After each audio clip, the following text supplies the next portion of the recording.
It seems like today, in a culture of relativism, there's a re-emphasis on paganism. And I don't know if you really want to speak specifically on that as a topic relating to the Old Testament and biblical archaeology.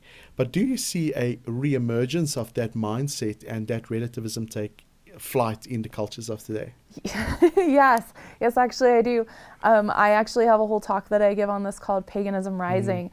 And it's essentially not looking at what we would traditionally call neo-paganism. So It's not looking at Wicca or witchcraft or anything like that, but it's actually looking at Greece and Rome and Egypt and other Mediterranean cultures and looking at what did religion look like there? Because that's what we typically classify as ancient paganism. Yes. And essentially a worldview comes out of that, a very humanistic, man-focused view of God and deity. Yes. Or the gods of these cultures are just higher, more powerful men.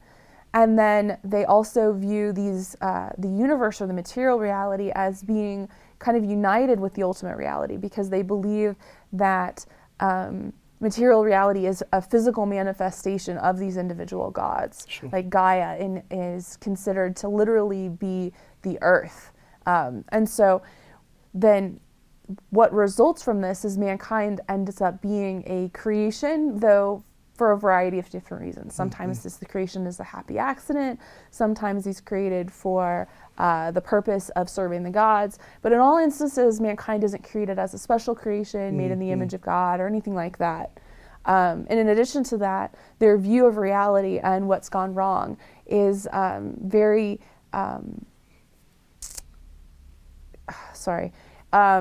it's not it doesn't have any theology behind it because of the reality of the material reality being a manifestation of the gods. Things just are the way they are. The suffering you experience is because you have maybe made a god angry or neglected a god or anything like that. But there's no real ultimate wrongness. There's no fall from grace like we would see in the Genesis chapter 3 account. Which means that the solution to the suffering of reality is just to do whatever you can do to make your life the best that you can. In the ancient cultures, they used curse tablets to try and bring about in magical ways what they wanted to happen, or they would sacrifice to the gods, or even we see instances of cult prostitution, which would have been like a worship kind of thing that would have taken place. And so we see all these kinds of mankind taking into their own hands the solution to suffering. Well, all of these answers resurface in our modern culture. We have a very low view of mankind. We have a very low view of God. We actually oftentimes see, even in our churches, there's a very humanistic view of Jesus. Yeah, so much so that we lose his deity. I have students who come into my class who think the significance of Jesus coming to earth is so that he could understand what it means to be a human. Sure. And it's like, if Jesus is God and he created us, he doesn't need to become us to understand us. That's a very, very pagan view of deity. But we also are deifying humans. If you look, I'm not sure how it goes here, but in the United States, we have this major deification of our politicians. We think that they can save us. And we think that the other side they're going to be our downfall and our doom. And it reminds me very much of the battle between the gods and ancient paganism. Giving them all this power that they don't really actually have. Yeah, for sure. But there's also an elevation of material reality. Very much in the United States, we have a polarization. There's either this extreme scientism where material reality is ultimate, we just need to study it and are anti-supernatural.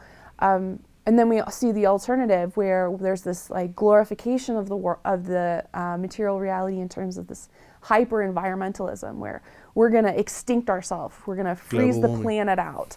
But if you really believe that the Bible's true, mankind can't destroy themselves. So this acceptance of either of these hyperpolarizations is a resurgence of this pagan idea in modern culture. Because the scriptures tell us to take care of our material reality. We shouldn't exhaust it. We're here to take dominion. But in addition to that, and we're supposed to study it, but it's not supposed to be elevated to ultimate reality. Yeah, for sure. And then mankind, when we look at the way we treat each other, euthanasia, infanticide, dying with dignity, all of these are abortion, all of these concepts are minimizing the significance of humanity. If you think your life is insignificant, if you think your child's life is insignificant, you can just end it.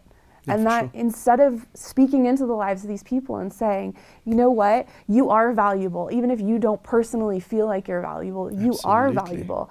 By us being silent when these people want to end their own lives, that's encouraging this insignificance of humanity. That is incredible. In your study of the Old Testament, there's the accusation made sometimes, and this is not something new. We see even early on in church history, one of the very first movements that have started from this very church movement is Marcionism, which basically looked at the Old Testament and New Testament and said, these are two separate gods. When you look at, and I know in biblical archaeology, when I read some of the books on the Old Testament, there's even the accusation made that some of the higher gods, basically in the Old Testament that we find, some of the Hittite gods, etc., is rather not Yahweh necessarily, but Yahweh was influenced by the understanding or the mentality of all of these foreign gods. So my question would be, is there an influence in the Old Testament in that direction, or is it the other way around? And then also, is there a difference between the Old Testament God and the New Testament God? Okay, so I think I'm tracking. I would say there are people who argue that the Old Testament God, they do it based off the names. So example, that we see the name Elohim, and they say, oh, this was just borrowed from El. And we look at the hierarchy of gods that we see with El, and that's what we see as well in the Old Testament. And my answer to that is you have to look at characteristics. You can't just match up names and assume that we're talking about the same thing. For example, my name, if you were to Google Kristen Davis, you could end up with someone who created an infamous prostitution ring in New York. You can end up with a famous actress from Sex and the City, or me, a Christian apologist. Names are great, but they don't tell you the whole story. The details are what matters. So character traits, characteristics, interactions, stories about them.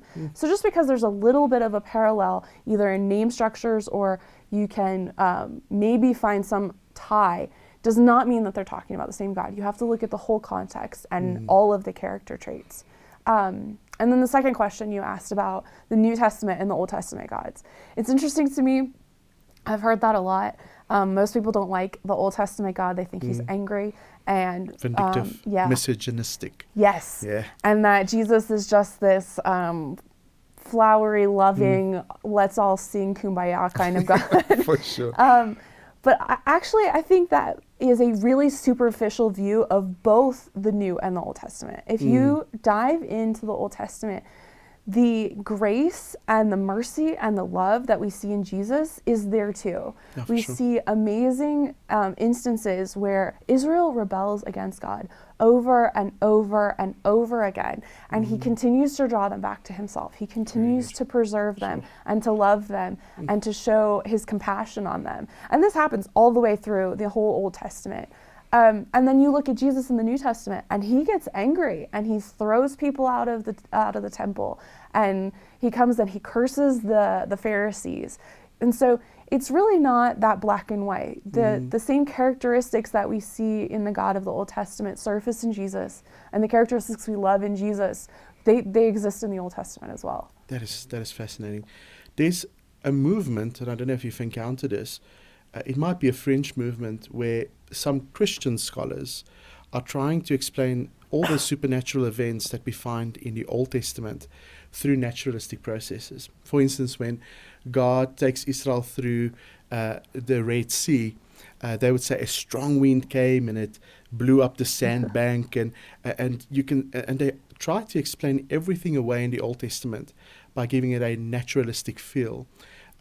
Obviously, it is not something that the normative Christian that believe in miracles and the working of God in life and the work of the Old Testament would believe. But what would you say to somebody that tries to explain everything through a natural sort of mindset? Yeah, I've heard some examples of those, and my response is there's a paralleling here. Even if God used natural processes to some degree, obviously there would be no event if God wasn't interacting with something natural. But the paralleling of some random natural process with a particular theological message. So the Israelites showing up to the Red Sea, however God decides to part it, whether it be some drastic wind or he uses the land bridge or whatever, the timing of them showing up and being there for this to happen, to be used as an escape route, is significant. Yeah. It's not random. The same thing would be there's examples of a I want to say hurricane, that's the wrong word, earthquake that took place that parallels a prophetic instance. And we see evidence within the archaeological as well as I think the geological record of this earthquake. Well, there's nothing that prevents God using an earthquake to bring about confirmation of his prophetic word. Yeah, for sure. It's the timing of these two events happening at once. It's not like the earthquake happened and later our prophet's like, oh, I'm going to encapsulate that and use it for my own message. It's God using the circumstances and the processes he's put in place to validate whatever the messages he's trying to convey at that moment. That is incredible.